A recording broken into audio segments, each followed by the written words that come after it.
Halo, jumpa lagi dengan saya Harli Kurnia. Kali ini saya ingin berbagi tips tentang bagaimana caranya mengelola keuangan. Ya, ada 5 kesalahan yang membuat kita salah ya, dan uang kita semakin menipis ya. Yaitu 5 kesalahan dalam mengelola keuangan. Apa 5 kesalahan itu? Mari kita simak berikut ini.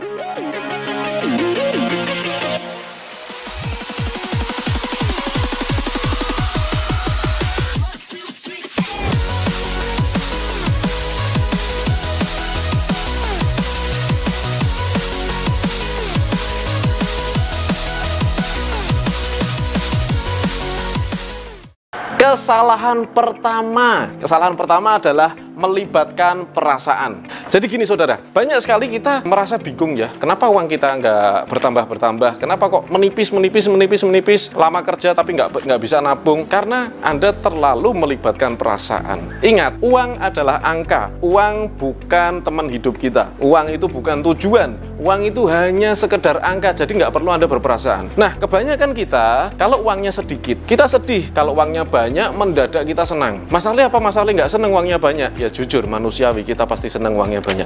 Tapi over, nggak punya uang, sedih banget. Uangnya banyak, wah happy, hura-hura, keputusannya jadi keliru. Itu yang berbahaya. Jadi saudara sekalian, kalau Anda merasa, oh iya, saya masih banyak, perasaan saya terlibat di uang saya gitu ya, ngecek rekening ya, sedih gitu ya, berarti uangnya sedikit gitu. Gini loh saudara, uang adalah angka, hanya berupa angka. Angka itu bisa turun, bisa minus, bisa naik, bisa surplus, bisa turah-turah, bisa kurang, bisa macam-macam ya, tergantung bagaimana Anda mengelolanya. Nah, kalau Anda masih melibatkan perasaan di dalam mengelola uang, artinya Anda belum siap untuk mengelola uang. So, mulai sekarang jangan libatkan perasaan. Kalau sedikit ya jangan terlalu bersedih, biasa aja. Kalau banyak ya jangan terlalu seneng, jangan sombong, biasa aja. Karena perasaan yang datar itu sangat membantu Anda dalam menghitung nantinya. Kesalahan yang kedua yaitu tidak merencanakan. Nah, gagal merencanakan sama dengan merencanakan untuk gagal.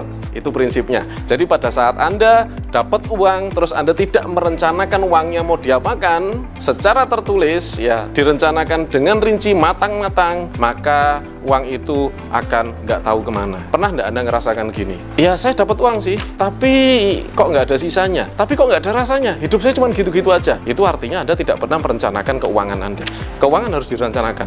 Anda dapatnya berapa, harus dipos-poskan dan lain sebagainya. Ya, jadi perencanaan itu sangat-sangat penting gitu. Sesuatu yang besar harus direncanakan. Apa yang terjadi kalau uang Anda tidak pernah Anda buat perencanaan yang tepat? Ini untuk apa, untuk apa, untuk apa, untuk apa? Maka yang terjadi uang itu akan keluar tanpa rencana. Semakin banyak Anda mengeluarkan uang tanpa rencana, artinya pola keuangan kita sangat-sangat lemah. Yang ketiga adalah tidak memisah uang. Saudara sekalian, uang adalah sesuatu yang memang harus dipisah-pisah. Banyak sekali orang datang ke saya punya bisnis miliaran rupiah dan mereka merasa minus, mereka merasa pusing. Ya, ada salah satu orang dari Makassar, pengusaha mebel, datang ke tempat saya dan dia bilang sama saya, Mas Harli, penghasilan saya itu adalah 350 juta per bulan. Wow, fantastis ya. Kalau kita baca data ya, presiden saja itu gajinya cuma 80 juta. Nah, orang ini keuntungan bisnisnya setiap bulan itu mencapai 350 juta rupiah. Ini sangat-sangat dahsyat. Tapi apa yang terjadi? Dia ke rumah saya dan dia dalam kondisi ya tidak tenang. Dia merasa bahwa penghasilannya selalu habis setiap bulan. Gimana cara ngabisin duit 350 juta setiap bulan? Dan orang ini bisa habiskan uang itu. Nah, salahnya di mana? Salahnya adalah dia tidak memisah keuangannya. Dia punya bisnis banyak, tapi uangnya jadi satu. Padahal satu bisnis saja uangnya harus dipisah menjadi banyak bagian. Ya, tidak hanya bisnis. Anda yang bekerja pun sama. Anda habis dapat gaji itu harus segera dipisah. Anda yang dagang, Anda harus minimal ya, ini tips saya untuk teman-teman yang dagang di kios, di pasar ya, pedagang asongan, Anda minimal 2 kaleng. Anda punya kaleng 2, satunya modal, satunya keuntungan, minimal itu. Belum lagi nanti untuk bayar sekolah, bayar listrik, bayar segala macam. Minimal kita harus memisah ya. Kalau nggak dipisah, maka uang itu berkumpul jadi satu dan kita akan sulit untuk mengaturnya. Supaya mudah untuk diatur, maka harus dipisah. Itu tips yang ketiga. Kemudian yang keempat, kesalahan yang keempat adalah banyak sekali orang yang tidak mencatat pengeluaran ya. Pengeluaran itu harus dicatat. Anda datang ke minimarket, Anda ada catatannya kan, ada struknya, Anda minta struknya. Anda beli bensin, Anda minta struknya. Supaya apa? Supaya mudah dicatat. Dan itu sangat-sangat membantu Anda. Anggaplah uang itu bukan uang Anda, tapi uang perusahaan Anda, gitu ya. Meskipun Anda bekerja, anggaplah itu adalah uang perusahaan Anda.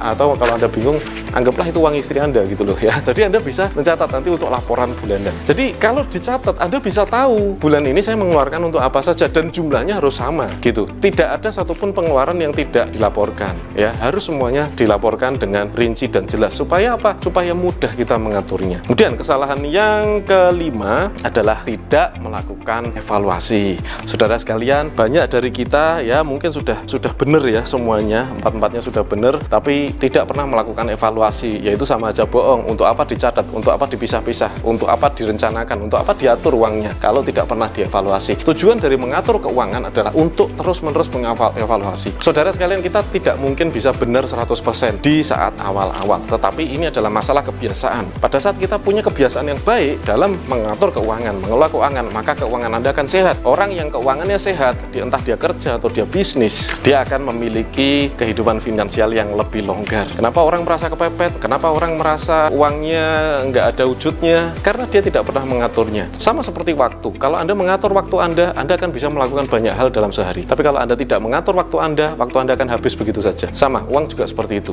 Anda mengaturnya, maka Anda akan longgar uang. Kalau Anda tidak atur, maka Anda terus-menerus akan merasa kesulitan uang. Demikian, mudah-mudahan bisa bermanfaat. Sampai jumpa di video berikutnya. Saya doakan semoga Allah Subhanahu wa taala memberikan Anda rezeki yang melimpah dan berkah. Wassalamualaikum warahmatullahi wabarakatuh.